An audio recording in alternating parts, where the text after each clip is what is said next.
Welcome to the $1 Million Podcast. No, I don't want to say the. I reckon let's drop the. Welcome to $1 Million Podcast. Welcome to $1 Million Podcast. Welcome to $1 Million Podcast. Yeah, right? Like it's like a town. It's a place you go to. Maybe that's what we'll call it. $1 Million Podcast. That place you go to. So welcome to $1 Million Podcast. I'm Mash, and I'm here with my man Thomas, and today we're actually joined by Asama Qureshi, and we're going to have some chats, we're going to have some great ideas. This is the podcast where we give away free $1 Million ideas for free. I cannot stress that enough. That is for free for you to go out there and get it. So, Thomas, how you been, man? Yeah, pretty good. I've had a pretty intense week, just trying to find my career and everything, and just working on the podcast ideas. We've actually collected a bunch of cool people together and made this as more of a community, which is pretty cool as well. But yeah, that's about it. Yeah, sick. It's it has been a full-on week. You and I recorded like half an episode basically just to test things, and that was pretty cool. Within the last week, I went out to a party and got to meet some pretty interesting people that I think we're going to be having on as guests. Yeah, I think you're right. One of the cool things we definitely want to do is build up a sense of community, have a cool sort of cavalcade of people coming through, everyone who's just had different life experiences, different ideas to just give away for free, and also just chat shit about some of our ridiculous ideas as well. So that brings me to our first ever guest for our first ever episode. Woo! Sound effect. We're joined here by Asama, who I'm super proud and honored to call my cousin. He's currently studying his second bachelor's degree, and that's in mathematics. So, Asama, tell us all about what you do, my man. Hey, thanks. It's great to be on. I'm studying a bachelor's degree in mathematics. I'm in my third year of that. And before that, I was a software developer doing front-end development. And so my first degree was in software engineering. Mm-hmm. At some point, I decided I wanted to mix it up. I got really interested in maths and said, okay, I'll just start studying this thing. And it's been a wild ride so far. Yep. Been a lot of fun. And looking to maybe take that further, go into research. But yeah, figuring out where that goes. I just wanted to point out he's wearing I Love Maths T-shirt as well. While he was talking about going into maths, Yep. So it makes more sense to us now. Yeah. Well, I was going to pick up on the fact that you described it as a wild ride, which people reserve for things like the log ride at Disney World. Or going on adventures, GoProing. Yeah. But you'll be studying in front of a whiteboard. What would you say, was there a particular moment where you went, damn, I really love maths? Oh, yeah, that's a interesting question. I think it was a gradual process for me. Like, I spent a long time trying to figure out what I wanted to do. I was always in the more computer science side of things and engineering and writing code. And then I was becoming more interested in algorithms, and that gets quite mathematical.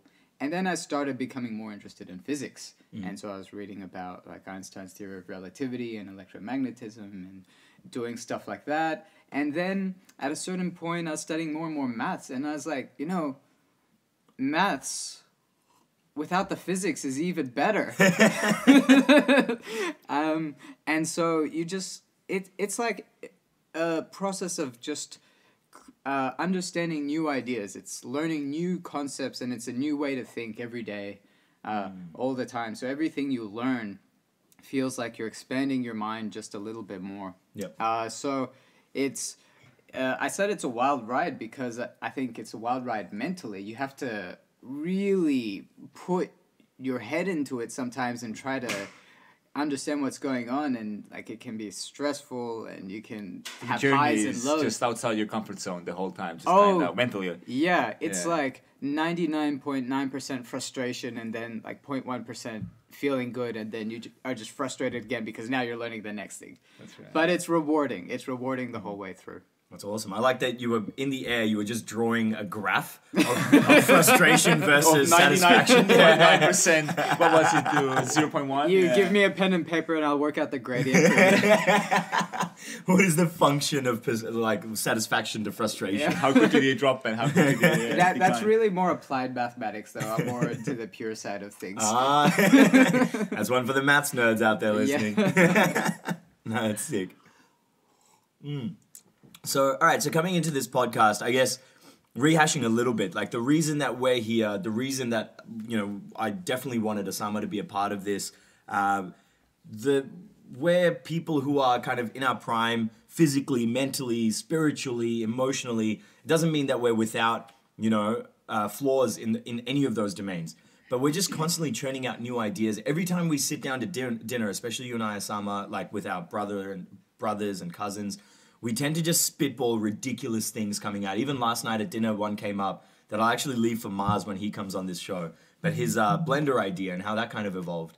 But just cool sort of concepts like that always being thrown around. I just kind of got sick of nothing coming of it. And so what I was hoping to do is just start generating ideas and coming up with some things. Like, I don't know if anyone's got anything off the top of their heads, or we can kind of spitball here. I'm gonna start with the one I actually told you this morning about the bill collector analyzing app. So right now I live with a roommate. You guys are roommates as well, so you're a good example right now. But so when an electricity bill comes in, who goes? It goes to you, yeah. It goes to me, yeah. And then, so same thing happens to me. Like I get my electricity bill, and then I have to divide it, minus the discount, divide it to 2, and ask Plane to pay me half of it. And then I gotta go to my Telstra bill, and then find the same thing, home internet, divide by 2 and minus the discount. So I had to do all of that work. It took me like 15 minutes to find all the bills because they're in the junk mail.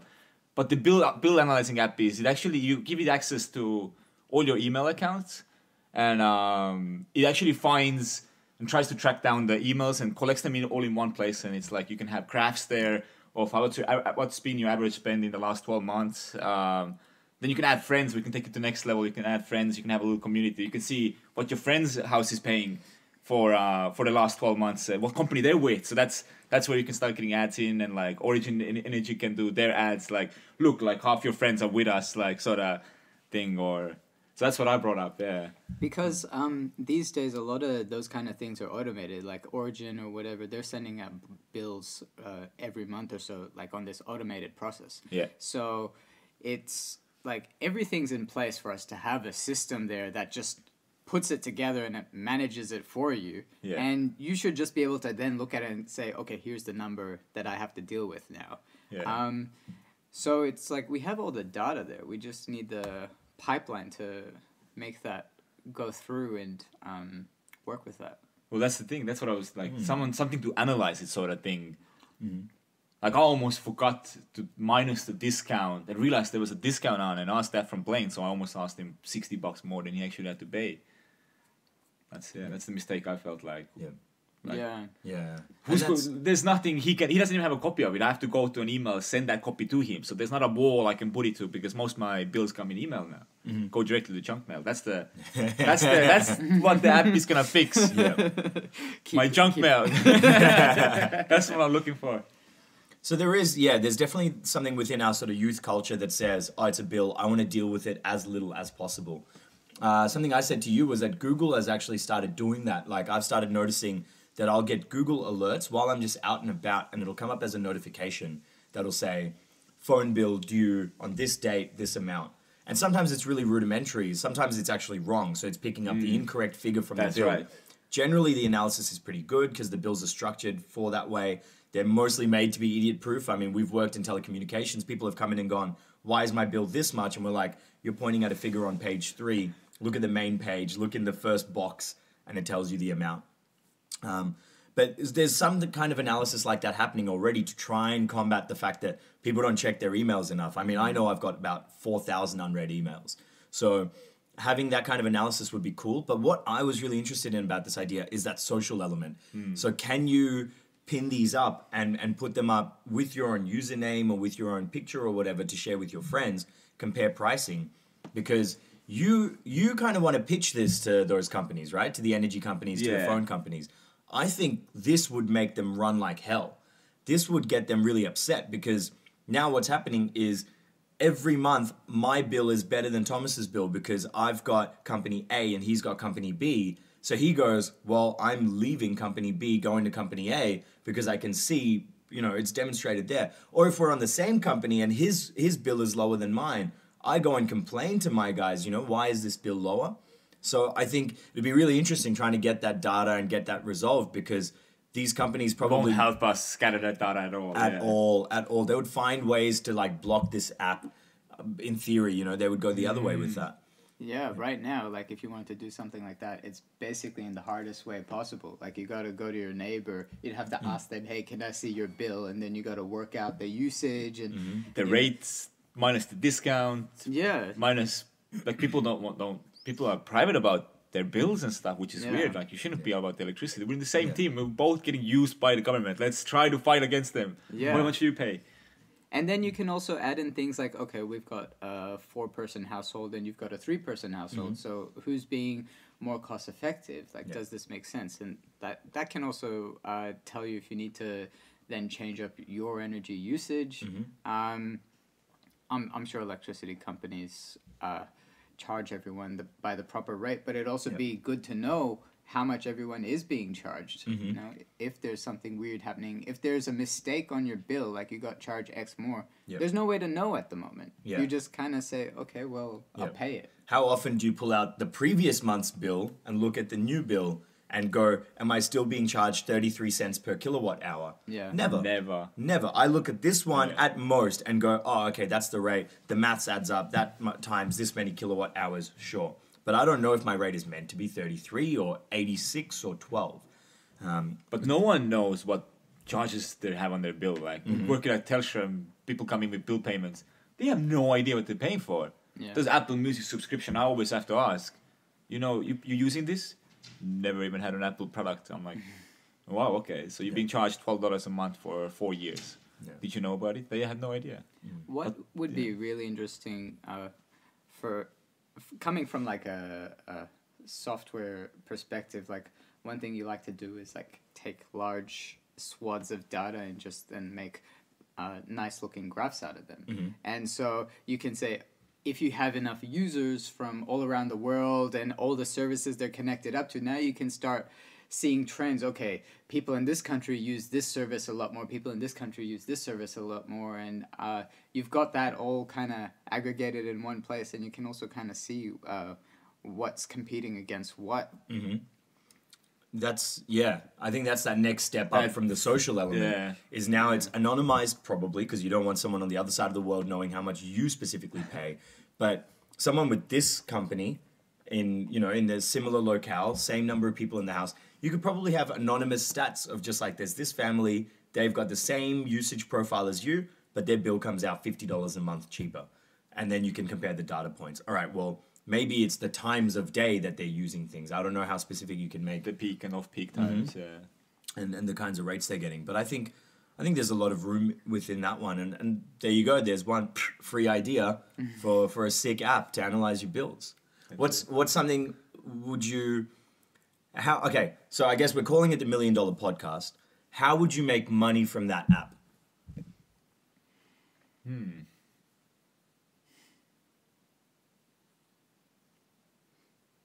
Well, that's what I was... The market would be just normal people like us. So we would... then just hoping that normal people like us will give you access to use... look at their bills, use the data to analyze, and then... So I guess that's the money would come from... I still feel like the electricity companies, at the end of the day, like the big ones will pay for if they put like 40... So we're going to sell out at the end of the day. We're going to be like messing with the rates and discounts, and we're going to put their face everywhere. So I guess that's going to be, at the end of the day, result. And if you have some sort of method in the app that says, okay, what if we can pay the bill through the app? Then you can add on a tiny fee through that. So now for that convenience, whatever that rate is or percentage or something, now if you've got, hundreds of millions of people using your app to pay their bills, even a tiny fraction. Sorry to just throw in quickly. That little app will then, instead of typing in BPay numbers yourself, that will find the BPay spit from it, generate it immediately, so it makes it quicker. So that's where you get and that's why people would use it rather than using their normal BPay, because just putting the digits in takes time. What I was going to say on top of that is, so that one's really good. Even if it's 1, 3, 5 cents on top of the whole transaction, you're right, at scale, that starts to become a pretty large number every single month. Then they automate it, set it and forget it. And then suddenly you've just got this income stream coming in through the app. People are happy to do it because they've set up all of their payments for all of the different things through this app. And it can buzz at them and tell them, hey, your payment for such and such didn't go through. Go check your bank balance. I reckon that's pretty cool. I think there's also like a brokerage element in there. So you can basically then be like, look, we've got these 5,000 customers. They're all on similar plans. They're all out of contract. You can start to do analysis on things like that and then turn around to those companies and say, we'll bring you all of these customers. They're all here in the same spot. And vice versa, you go the other way around and you say, we have this pool of customers. You can give us exclusive offers. You got to pay us to put your ads into the app. But then it'll pop up and do an analysis and say, this is how much you're paying now. This company has a promotion for our app users. So we sell it. So we sell their product through the app and they click it. They might go off site, but it preloads a code that these guys then give us a cut. Every sign up, we get $5 or whatever. Commission based on every sale, yeah. Yeah, but all that's happened is they've looked at their phone and gone, oh, okay, well, my bill this month is $86, and they're telling me if I click here and sign up now, I will be paying $76. And still getting the same data value. Still getting the same value. All the other things are compared, and basically it's exclusive offers for the people that run the apps, and the companies have to pay us because we're going to bring them this massive customer base. That's how you make money. And that's how you make the money from it. And that's easy for customers to turn around and say, yeah, I'll do that. Yep. Like, you're essentially asking them if they want to save money. Mm-hmm. Like, sure. Yeah, exactly. I'll yeah. have some of that money. Yeah, because all they've done is they've saved a bunch of time by using this app, and now all of a sudden you're showing them how they can immediately save money. You're just giving the link to them in their face. And they're not fake ads. They're nothing like that. We're verifying it. Does this deal exist? It comes really personalized as well. So we have a dedicated team, or you're going to have, whoever's going to make this app. Yeah. You're going to have a dedicated team to like personalize sort of those sales. Mm-hmm. So like, hi Tim, this is for you. We just saw you average spend, it has been $86. We did find something that is around $50 for you and it has the same values. You can sign up right now. Yeah. Just click the link here and it takes you to the website and just follow the instructions. And then you could do things like say, and if you go onto this plan, this is what your projected bills are going to be like for the next year. Gives you the graph and the Over idea. like 5 years, you'll save this much money. That's it. And that's the big figure underneath the page. There'll be like, Yeah. you saved $158 or more. Or That would be pretty cool. And actually, like a running tally, something to continue loyalty with the use of the app, would be a little tab down the bottom that says, thanks to using this app, thanks to offers you've used on our codes and this kind of thing, you've saved this much money to date. And it can have like a little side-by-side comparison. What does that money buy you? And you can maybe, it depends how far we want to go into, like this can then become a financial planning app, you know? You can say, oh, what's your goals? You want to buy a car? Well, change this mobile phone plan this to is this how you today. get to a car. Consume your data less like this. This is what that trajectory looks like. If you make these changes, first time someone uses an app, loads all their bills, we can straight away make recommendations and immediately say, you go to these trusted partners or whatever. That's down the sellout route, but at least at the start, the pure thing is convenience. Just getting. I'm just thinking how much power it actually gives us to have people's bills. Every job I worked at, like working at selling Simple Energy and Alinta Energy, door-to-door selling, the moment I get them to bring their bill to the door, 80% of the sale was done and I can make the sale because I can show them that I can save them money. Yeah. Even if it's not true, I can do fake calculations. Same is with Telstra, right? So if I have their bill in front of me, most likely I will get more sales. And if they're paying quite a lot, like it's a good sale for me. Yeah. Having all those bills, you can make so many like deals with sales companies. I feel like and like misuse that power. I feel like it is dangerous. I think as with anything, when you're talking about sales, especially sales, which is more or less the art of manipulating someone, right? Whether you want to use the word manipulation or not, what you are doing is using facts, figures, and information and some emotional reasoning to convince the person in front of you to sign here. And that's what sales boils down to. So if you have all this information, and this is why having the bill is so crucial, if you have the information in front of you and you are smart as a salesperson, you manipulate that information however is necessary, bend it, demonstrate it, and display it in a way that makes sense to the customer, use their language, and then get them to sign. That's the idea behind sales. And ideally, someone making an app like this doesn't cheat any of the system, because at the end of the day, what's going to generate loyalty is actual dollars saved. Not a little ticker in the bottom that says $1,000 in the last 6 months. It's an actual thing of their bottom line in their bank account where they can go, yeah, and I know because I've spent $1,000 on shoes or DVDs or something, that whatever their hobby is. I think that's there you go out, get $1 million. Something that we kind of brushed past in there that gave me an idea though was the junk email that comes to your folder, right? There's a reason you signed up in the first place. Whether you started shopping with them, whether you are interested in what they're about, what if you could get like a summary of your junk email? Maybe once a week. One big email. One big email It's that's kind of like a newsletter of all your spam. a newsletter of all the This spam. is the shit you are involved with. Yeah. Are you embarrassed? Yeah. Maybe it's embarrassment. And then they can, and you just create the hyperlinks, the unsubscribe links from each of those banners and puts it into this newsletter email. So you can just unsubscribe there and then. You just click the thing, one click, it's gone. Or you go, oh shit, I didn't realize ASOS had a 25% off or an 80% off sale. I'm going to click here and go through, and it auto-generates the code into the next page or something. So it has two purposes. One is to bring you the information you were hoping you wouldn't miss, or, okay, I'm in the mood to spend some of that $1,000 I saved through the savings app, and go ahead and do that. Or declutter your spam box, because that's part of the reason I don't check my email anymore, is I'm fairly convinced most of it is spam, and then I'll just read the ones I'm expecting to read that are mostly like usage, reset, password, like forgot my password, reset links. Yeah, That's what I tend to get. And then just skip the rest, Just, because yeah. it's too much. Sometimes it's like too much to go through. You can't read all, like, every single person's like new offer or ad, whatever's going on. Yep. But there could be something genuinely interesting in there for you. Yep.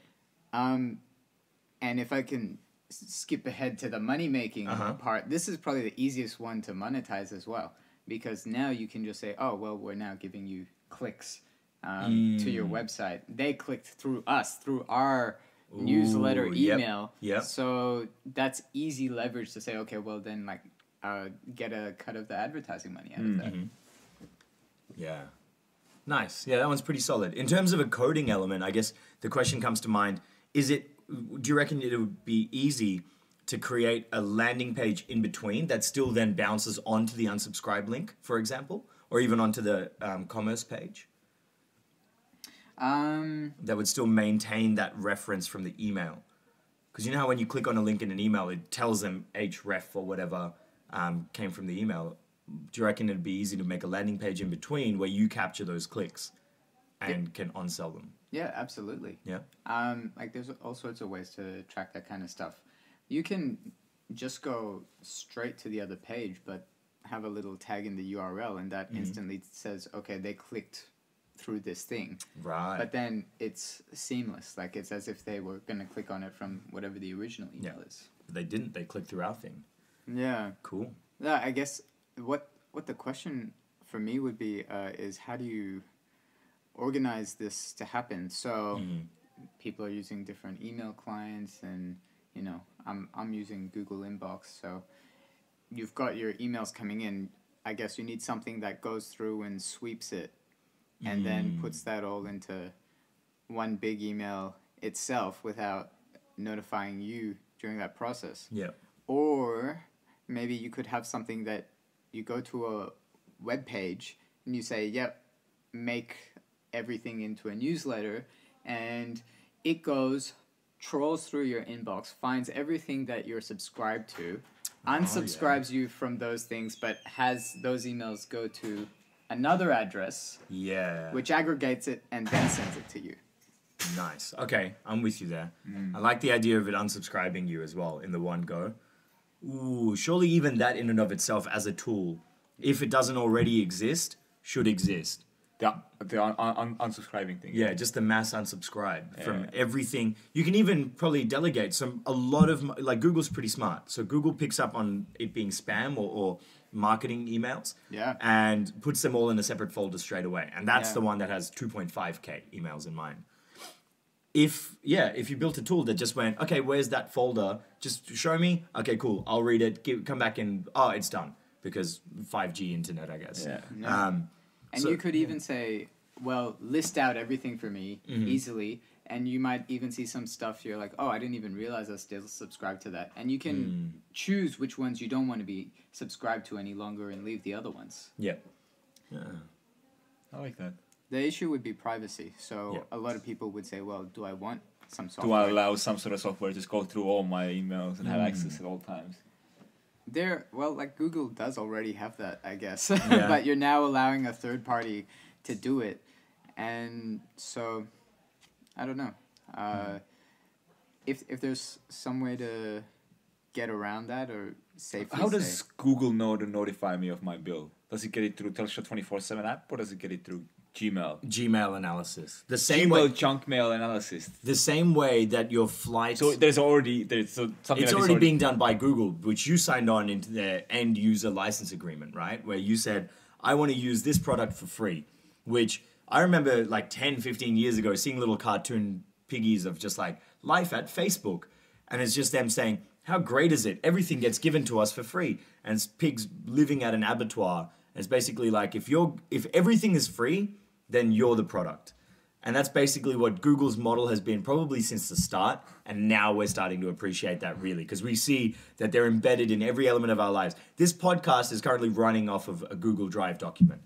So technically, Google already knows this podcast exists before this episode is done recording, which I think is full on. Also, my Mac is connected to the internet. So all of this being recorded is probably also already up on Facebook servers somehow.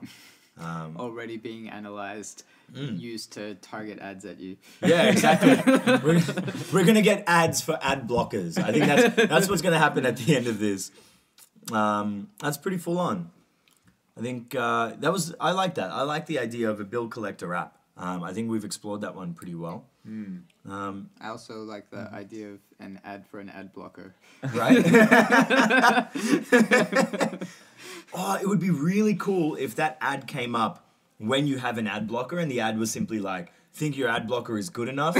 And it's next to it. And it's next to the ad flashing as well. And you just go, well, shit. I better get this one. Yeah, I don't like clicking on ads, but that one's really compelling now. Because this one saw that one coming. Yeah. Wow. You play both sides. Then you sell the ad blocker. Then you sell the way around your ad blocker to advertisers and just keep making money off each. You have continuous market, yeah. Or what you do is you make the ad blocker for free, but then sell the solution around it to the ad guys. So you're taking money from advertisers and then hopefully putting it back into charity, right? Like hopefully you're just giving it back to people that have been stung by That's what ads. everyone does who has money. Yeah, it gives it to people for free. That's right. I do see some ethical concerns there, but Yeah. I don't know. I think it could be a really good scam if everyone just kind of got in on it, and the only people being hurt are advertisers, which they're soulless. As far as I'm concerned, Yeah, who like cares? big advertisers, come at us first of all if you want to give us money and be advertised on the podcast. We'll play your jingles. We don't give a shit. Just give us money. But more than that, advertisers are the scum of the earth and should be scammed at every turn out of their money. Advertisers, give us your money. We may play your ads on our podcast. So what you just said for 2 minutes was that we are hypocrites. No, we're just savvy. we're savvy business people. That's right. That's the alternative way to look at it. We're baby entrepreneurs.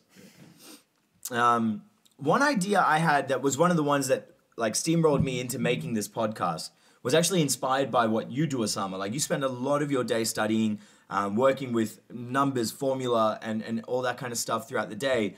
And you can't keep it in one place. You can't keep it in your head. It's just a lot of information. You'd have to digits above your I waist. have a lot of stacks of paper just with random gibberish all over them. And absolutely. And I've seen some of those stacks of paper and just been like, wow, this is a really cool puzzle. And then not been able to solve it. But what is also really cool is that you, for your birthday last year, got a whiteboard, like just a huge classroom whiteboard Gigantic one. that sits up in the room. And I think it's the coolest thing ever.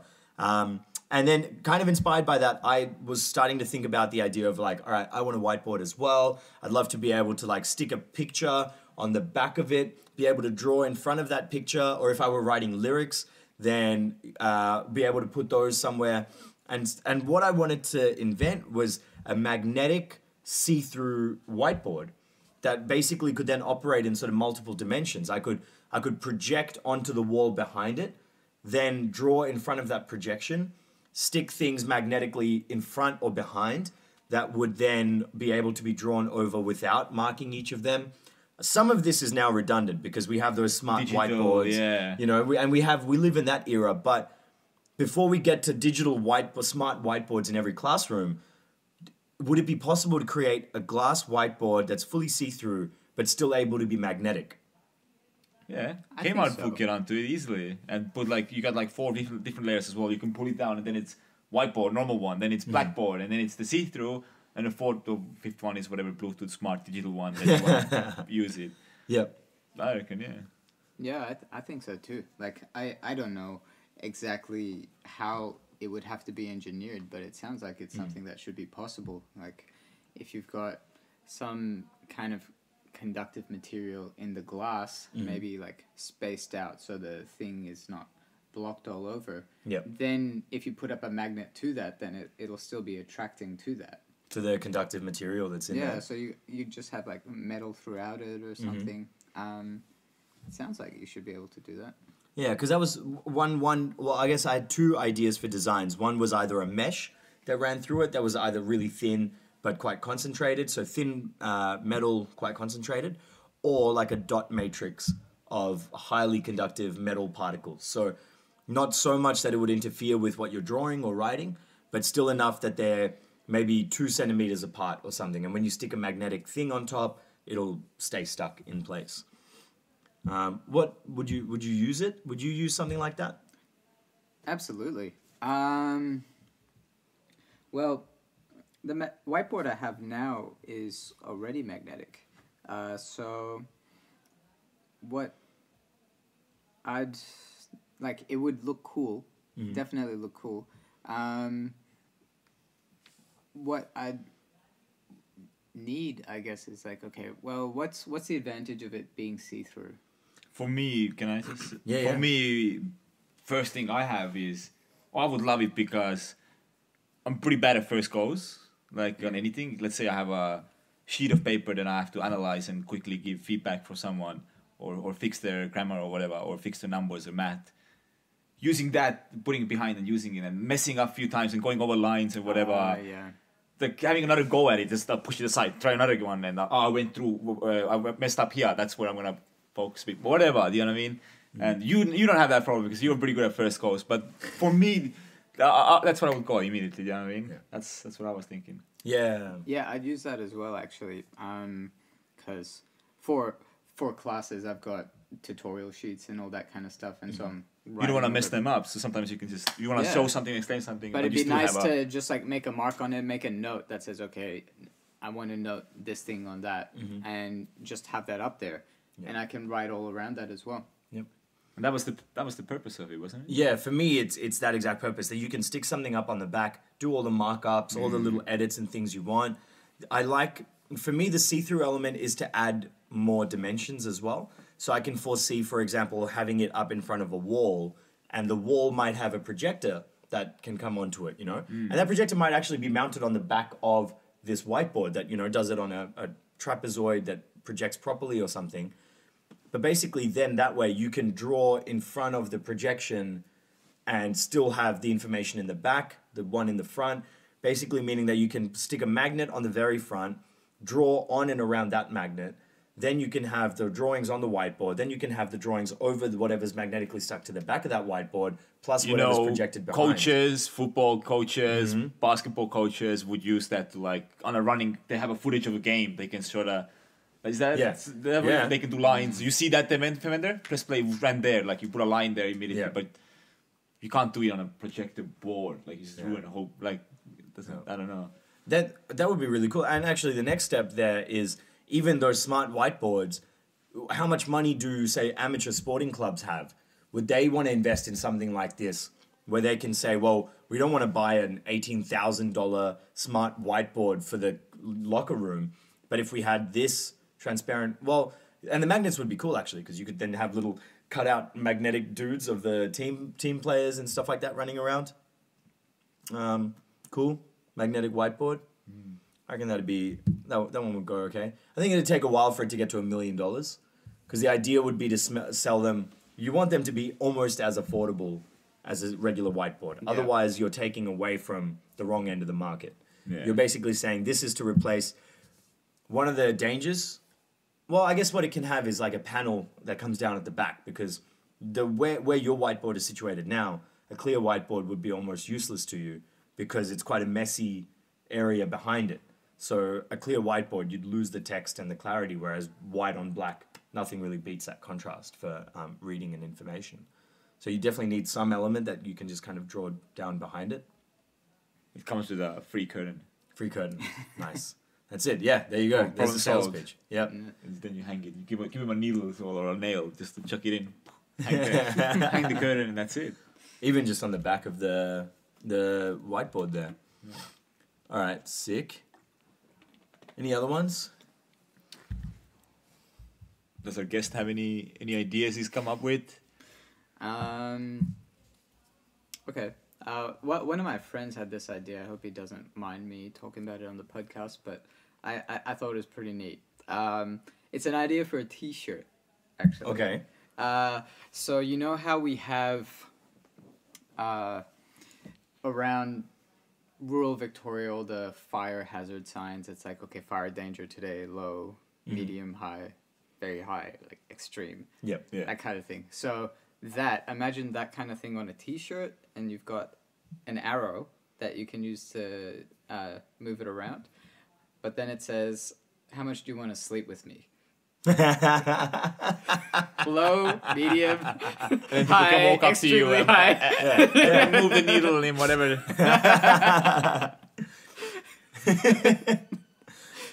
Oh, that's brilliant. I would definitely, if not buy it for myself, then definitely buy it as a gift for someone else. If I saw that T-shirt, I'd definitely buy it as a gag gift for sure. I dig that. Yeah. It'd be really successful at those, like, what are they, traffic light parties? Yeah. Where there's, have you ever heard of these? Traffic light parties? Yeah. So they have, what you do is you wear red, yellow, or green. And it's to indicate your degree of availability. Okay. So if you're in a committed relationship, in theory, you go and dress in red. But if someone's dressed in green, then like, okay, cool, like go and chat them up. And if everyone's yellow, just go and chat and like. What does yellow mean? Maybe. Yellow's like maybe. I might be interested, but like that's not necessarily what I'm here for. Not looking for anything right now. Mm-hmm. That's where it's at. Okay, something I wanted to try for this podcast that I didn't put in the Word document is what if we just pick some words out of a hat and let's come up with something like that on the spot. So I've just, while we've been chatting, I've just opened up a website called randomwordgenerator.com. How descriptive. And told it to generate 5 random words for me.